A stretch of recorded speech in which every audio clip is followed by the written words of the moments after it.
Doctor बन जाने के बाद रिश्ते का इंतज़ार शुरू हो गया, लेकिन अम्मी अब्बू को कोई रिश्ता पसंद ही नहीं आता था। चुनांचे उम्र रफ्ता रफ्ता ढलने लगी। लेकिन कहते हैं कि खुदा के घर में देर है अंधेर नहीं। फिर जब एक दिन मैं हॉस्पिटल से लौटी तो क्या देखती हूँ कि हमारे घर के सामने एक नौजवान अपनी बाइक खड़ी करके उस वक्त बैठा है, जैसे किसी का इंतज़ार कर रहा हो। और मैं रोज़ वापसी पर उसे उसी तरह बाइक पर बैठे देखती।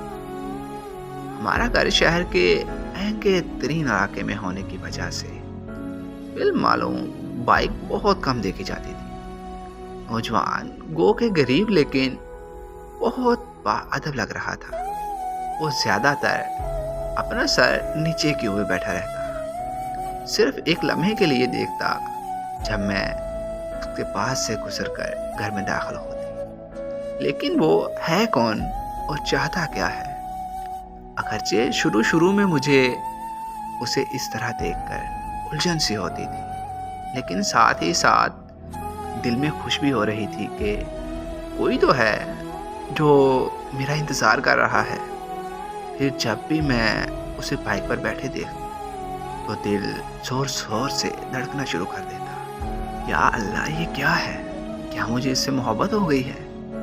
जवानी के बाद मेरी एक ही ख्वाहिश थी, उम्र ढल जाने से पहले पहले मेरी शादी हो जाए, ताकि रिश्तेदारों और महल्लेदारों की तरह तरह की बातों से जान छूटे। ये दुरुस्त है कि नौजवान की पुरानी बाइक उसकी गुर्बत का पता देती थी, लेकिन कोई बात नहीं, वो बाअखलाक तो है जैसे कि मालूम होता है। दिन गुजरते गए, अब मुझे यकीन सा होने लगा कि नौजवान मुझसे मोहब्बत करता है। लेकिन आखिर वो मेरे बाप से मेरा हाथ क्यों नहीं मांगता? क्या वो डरता है कि कहीं मेरा बाप उसे ठुकरा ना दे कि वो हमारे जोड़ का नहीं है?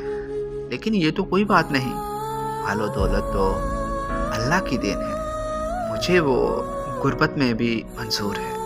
अब तो कमोबेश महीना होने को आया, लेकिन नौजवान की जानिब से कोई हरकत सामने नहीं आई। अब मैं उससे ज़्यादा इंतज़ार नहीं कर सकती थी। वो मुझसे बात क्यों नहीं करता? मेरे दरवाजे पर दस्तक देकर मेरे बाप से मेरा हाथ क्यों नहीं मांगता? बिल आखिर एक दिन मैंने खुद ही जुर्रत की और उसके पास गई। मेरा दिल ज़ोर ज़ोर से धड़कने लगा। मैं पहली दफ़ा उसे करीब से देख रही थी। वो ज़्यादा खूबसूरत तो नहीं था, लेकिन कोई बात नहीं। वो अपने मखसूस अंदाज में सर नीचे किए हुए, हाथ अपने गोद में रखे बाइक पर बैठा था। मैंने पूछा कि आप हमारे घर के सामने घंटों क्यों खड़े रहते हो? तो वो बोला कि बाजी, इसलिए कि आपके वाईफाई को पासवर्ड नहीं लगा हुआ।